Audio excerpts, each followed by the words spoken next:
Primeiramente, boa noite. Nós vamos apresentar o trabalho de mecanização agrícola, que é composto por eu, João Vitor Arruda, e pelo meu colega William Martins.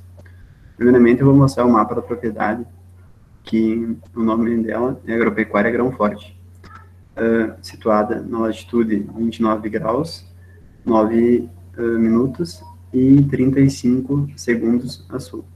E a longitude, 55 graus, 24 minutos e 19 segundos a oeste.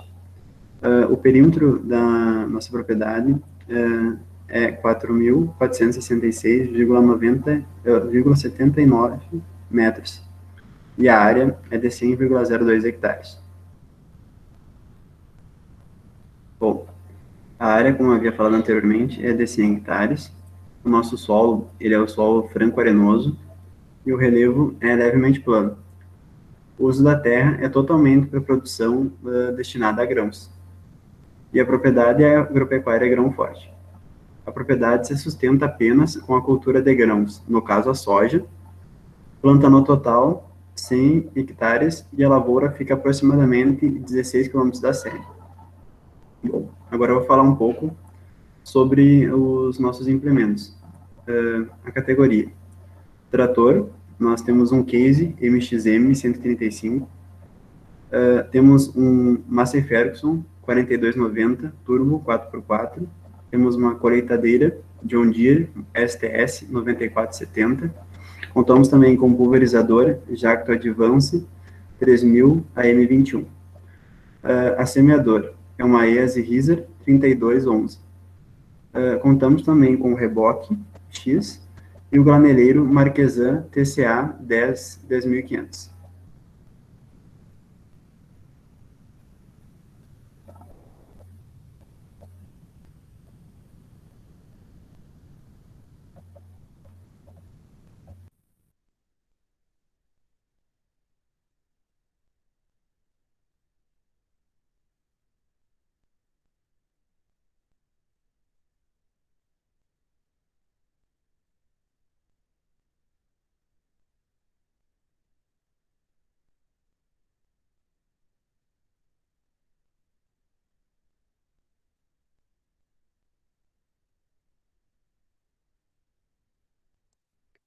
Pode ir nas primeiras planilhas ali, faz favor.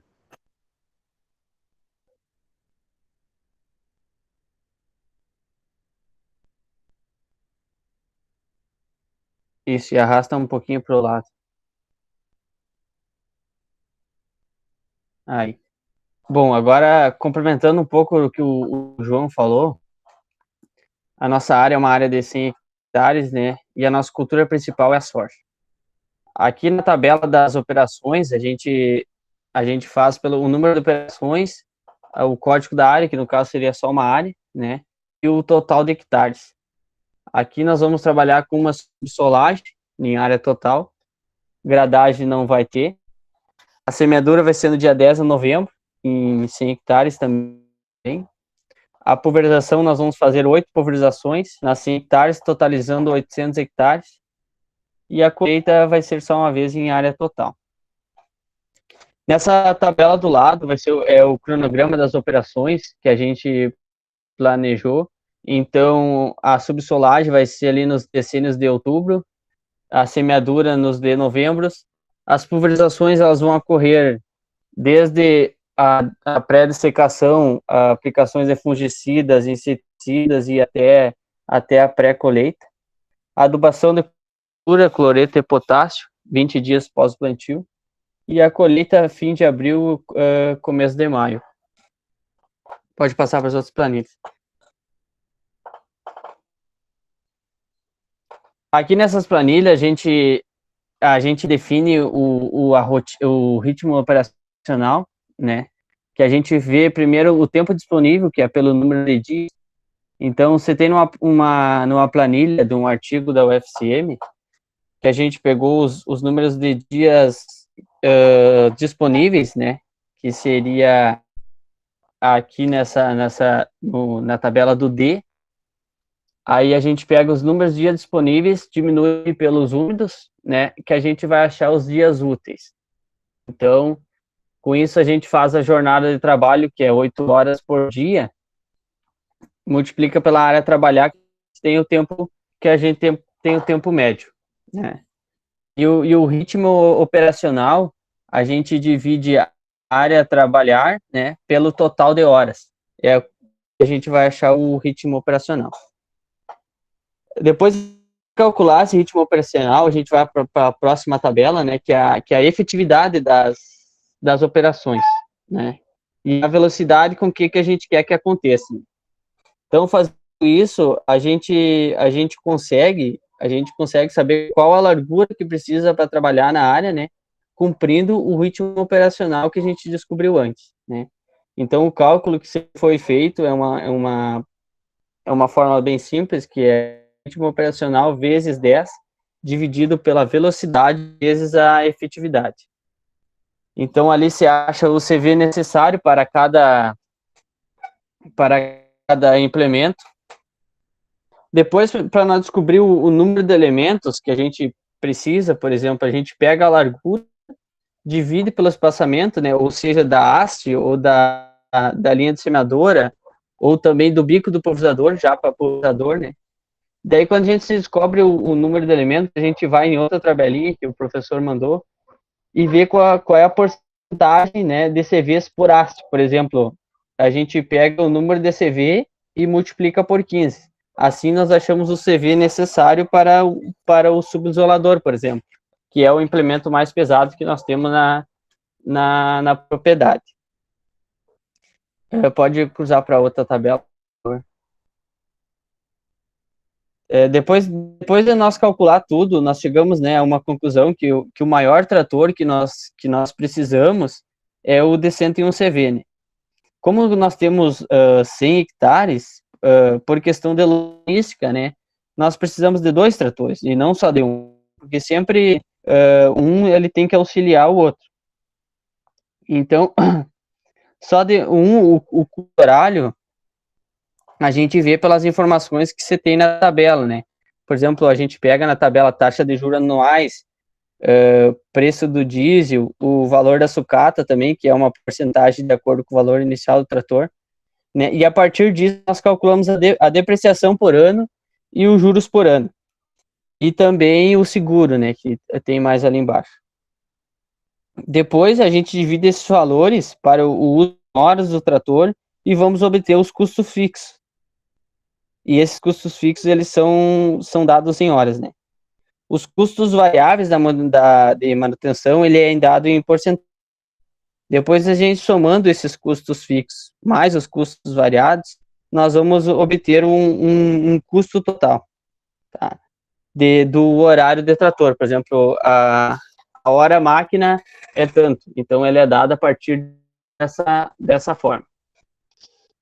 No caso do trator case ali, no primeiro, o MXM 75, ele deu 160,84, né? E assim a gente faz para todos os maquinários da fazenda, né?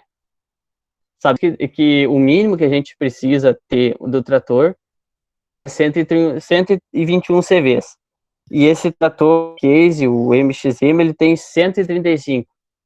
Então foi um trator que nós achamos mais barato e que atende a nossa demanda de CV de potência. Pode passar para outra tabela.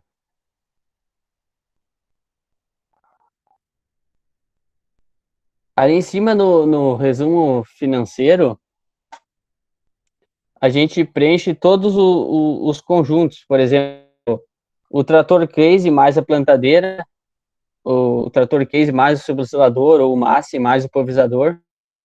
Aí nós vamos na tabela e vemos o tempo médio, e assim multiplicamos o tempo médio de cada operação pelo total de hectares. Então, na área ali do caso do pulverizador, a gente tem que multiplicar por 800, porque foi 8 passadas em hectares, né?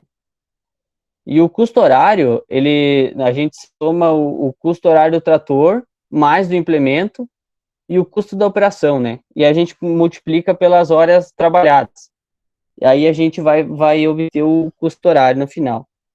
E aqui embaixo é o total, que é a soma de todos eles em conjunto. A partir disso, mais na tabela ao lado, a gente vai para a logística, né? Aí na logística, a gente tem que pensar que vamos precisar no plantio, a gente tem que ter um apoio, seja para levar duro, para levar semente, né? Então, na maioria das vezes, é um trator que tem que estar auxiliando para levar esses insumos e sementes. Então, a gente se pega o custo horário do conjunto, né? E esse trator, e o tempo que esse trator, por exemplo, se é 16 quilômetros da sede até a lavoura, a gente tem que ver qual é o tempo disponível dele e a velocidade disponível para até percorrer esse trajeto. E aí a gente vai ter o tempo de deslocamento. Assim, achando o tempo de deslocamento, por exemplo, aí foi 1,6 horas, né?